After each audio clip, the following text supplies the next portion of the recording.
ध्यान से शेयर करें, यही मैं आग्रह करना चाहता हूँ आप सभी से बड़ी विनम्रता पूर्वक।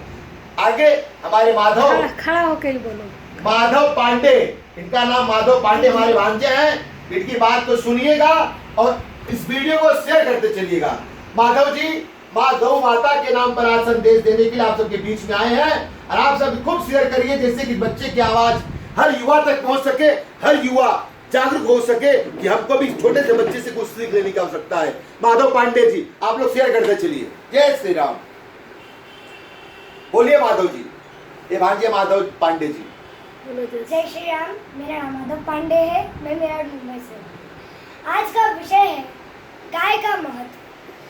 गाय केवल इसलिए पूजनीय नहीं है कि वह सिर्फ दूध देती है, बल्कि गाय इसलिए पूजनीय है क्योंकि वह समुद्र मंथन से हमें कामधेनु के रूप में प्राप्त हुई है और 84 लाख योनियों का सफर करके आत्मा अंतिम योनि के रूप में गाय बनती है। गाय लाखों योनियों का वह पड़ाव है जहाँ आत्मा विश्राम करके आगे की यात्रा यानी मनुष्य के रूप में आने की यात्रा शुरू करती है। दुख की बात तो तब होती है कि जब लोग गाय से लाभ उठाकर फिर उसे कसाईयों के हाथ बेच देते हैं।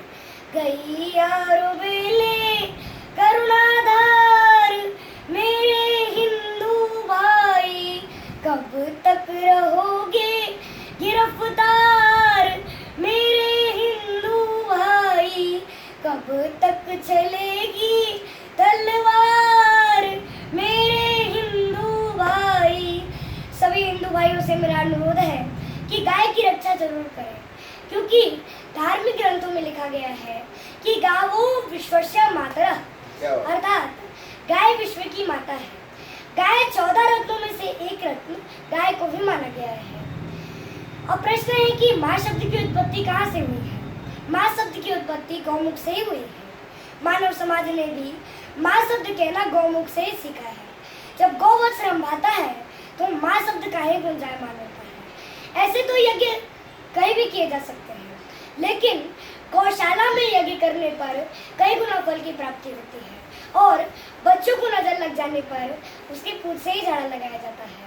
और इसका प्रमाण भागवत महापुराण में हमें मिलती है कि जब भगवान श्री कृष्ण को पूतना उद्धार के समय नजर लग गया था, तब उसके पूंछ से झाड़ा लगाया गया था और उनके पूंछ से ही उनके गाय के पूंछ से ही नजर उतारा गया था और उन्हें पंचामृत से भी नहलाया गया था।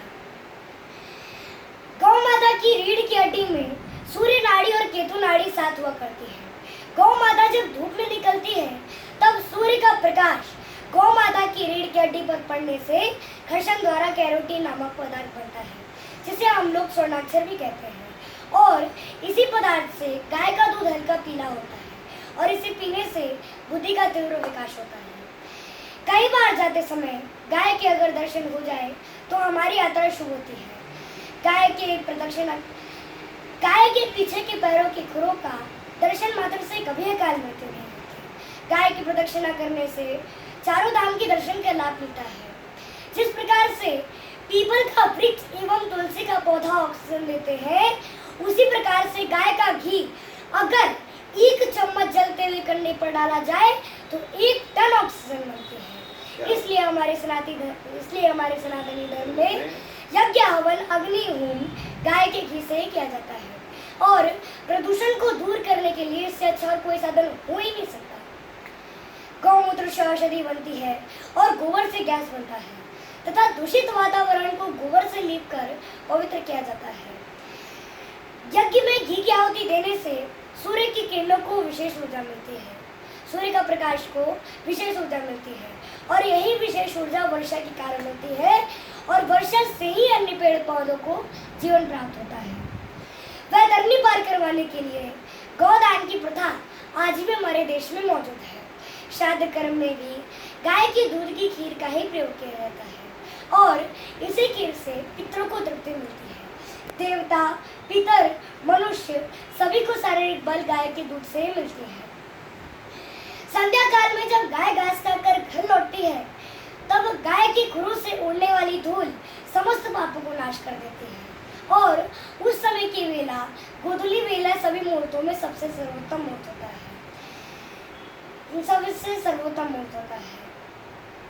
दिनों तक गाय और गाय के बछड़ा को जमीन पर बांधने से सभी तरह की आसुरी शक्ति समाप्त हो जाती है, वो जगह पवित्र हो जाती है। गौ सेवा करने से पुत्र रत्न की प्राप्ति भी होती है। जिस प्रकार जैसा कि महाकवि कालिदास विरचित रघुवंश महाकाव्य की द्वितीय सर्ग में दर्शाया गया है कि जब राजा दिलीप को वंश नहीं होने पर गुरु वशिष्ठ ने गौ सेवा करने के प्रस्ताव दिए। रात्रि की व्यतीत हो जाने पर यश को ही धन मानने वाली महारानी सुदक्षिणा ने और प्रजापालक राजा दिलीप ने नंदिनी गौ का पालन किया। तस्याकुरन्या सपवित्रवांजुम् अपांशुलानां दुर्कीर्तनीय मार्गं मनुष्ये स्वधर्मपत्नी श्रुत्यैरिवातं स्मृतिरान्वगच्छत्। अर्थात गुरु की रखनी से पवित्र रेणु वाले मार्ग का उसी प्रकार से स्मरण करती थी जिस प्रकार से स्मृति श्रुति वेद के अर्थ का अनुसरण करती थी। और इतना ही नहीं, नंदिनी गाय के सोने पर गौ नंदिनी के सोने पर स्थित उन्मुंचलिता प्रियतां निषेधशीमाशणवन्दनीय जलाभिलाषी जलमार्गानां छायेव ताम्बूपतिरान्वगच्छत्। अर्थात पतिव्रताओं में अग्रगण्या प्रशंसनीय राजा दिलीप की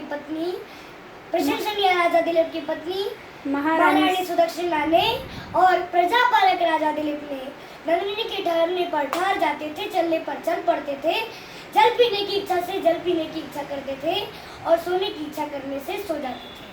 इस प्रकार छाया की भांति कामधेनु की पुत्री नंदिनी की रक्षा की पालन किया। एक दिन राजा दिलीप नंदिनी को गौचरण के लिए जंगल ले गए। वहां उनकी दृष्टि नंदिनी पर से चूक गई और एक व्याघ्र यानी बाघ ने नंदिनी पर हमला कर दिया, नंदिनी पर प्रहार कर दिया। नंदिनी ने बड़ी करुणा भरी आवाज में रंभाई। जब राजा दिलीप ने यह सब देखा तो उन्होंने व्याघ्र पर बाणों से प्रहार किया, पर बाण उनके हाथों से चिपक गया। फिर व्याघ्र ने मनुष्यवाणी में राजा से कहा कि हे राजन, अलं महीपाल तव श्रमेण प्रयुक्तमप्यस्त्रवृतो वृथा स्यात् न पादपोन्मूलनशक्तिरन्य शिलोचयेर्मुचति मारुतस्य। अर्थात हे महिपाल, तव श्रमेण अलम वृथा स्यात्, अर्थात हे राजन, तेरा किया गया प्रहार, तेरा किया गया श्रम या परिश्रम बेकार है, क्योंकि वृक्षों को उखाड़ने वाली शक्तियां, वायु का वेग पर्वतों पर कोई प्रभाव नहीं डालता। उसी प्रकार से हे राजन, तेरा किया गया प्रहार मेरा कुछ नहीं बिगाड़ सकता, क्योंकि नंदिनी मेरे क्षेत्र में आई है, इसलिए मेरा आहार है और मेरे आहार से तुम इसे बिल्कुल नहीं बचा सकते। राजा दिलीप ने बहुत ही अभिनय किया और कहा कि नहीं, मेरी नंदिनी को छोड़ दो, मेरी नंदिनी को मत खाओ, मेरी नंदिनी को छोड़ दो। तुम अगर चाहो तो इस नंदिनी के बदले तुम मुझे खा जाओ, पर नंदिनी को छोड़ दो। व्याघ्र ने हंसते हुए मुस्कुराते हुए राजा से कहा। व्याघ्र ने राजा से व्यंग उड़ाते हुए मुस्कुराते हुए कहा कि हे राजन, एकात पत्रम जगतो प्रभुत्वम नवम वयकांतमिदं वपुश्च अल्पस्य हेतुर्बहुआत्मिच्छन् विचारमूढा प्रतिभाषि मे त्वम्। अर्थात हे राजन, कहा तुम्हारा ये नवकांतिमान शरीर और कहा तुम एक छत्र संसार रूपी राजा, दोनों में बड़ा ही अंतर है। तुम अगर चाहो तो एक चुटकी में हजारों गाय खरीद सकते हो, पर अल्पस्य हेतुर्बहुआत्मिच्छन्, थोड़े से नंदिनी लाभ के लिए, थोड़े से नंदिनी गाय के लाभ के लिए तुम अपना शरीर त्याग देना चाहते हो। मुझे तो तुम विचार मूढ़ा में प्रतिभाषित, विचार से काफी मूर्ख जान पड़ते हो। खैर कोई बात नहीं, तेरे वार्तालाप से मुझे तुझसे मित्रता हो गई है। इस गाय के बदले 1 पाउंड मांस का टुकड़ा तुम मुझे दे दो, मैं इसको छोड़ दूंगा। राजा ने जो ही अपने जंगों से मांस काटने के लिए अपना बाण उठाया, तभी पुष्प वृष्टि होने लगी और आकाशवाणी हुई कि हे राजन, आपके जैसा इस संसार में न कोई गौभक्त हुआ है और न ही कोई होगा। आपकी जय हो महाराज, आप धन्य हो, आप धन्य हो। फिर इतना सुनते ही नंदिनी ने राजा से कहा, उठो वत्स, ये सब मेरी ही माया थी। मेरा दुग्धपान करो और यशस्वी पुत्रवान बनो। तभी राजा दिलीप के पुत्र राजा रघु का जन्म हुआ और राजा रघु बड़े ही प्रख्यात और प्रतापी राजा हुए। उन्हीं के नाम पर आज भगवान श्री राम रघुवंशी कहलाते हैं। भगवान श्री कृष्ण को भी गाय अति प्रिय है। गाय पृथ्वी का भी प्रतीक माना जाता है। गौ माता में 33 करोड़ देवी देवताओं का वास होता है और गोवर्धन पूजा का बड़ा ही महत्व है। दीपावली और देवउठनी एकादशी में गौ की पूजा होती है, गोवर्धन की पूजा होती है। दीपावली और हाँ, गोवर्धन की पूजा होती है। उसके बाद सभी शुभ कार्य शुरू हो जाते हैं। गौ सेवा करने से माता लक्ष्मी जी प्रसन्न होकर सुखमय जीवन जीने का वरदान देती है। गाय एकमात्र ऐसा जीव है जो कि मनुष्य को मृत्यु गति प्राप्त होने पर वह धरनी पार करवाती है। एक बार बोले गौ माता की जय। राधे राधे। हरे कृष्णा। मामा जी के यहाँ आए हो, कुछ बोलना चाहोगे और? आप लोग आप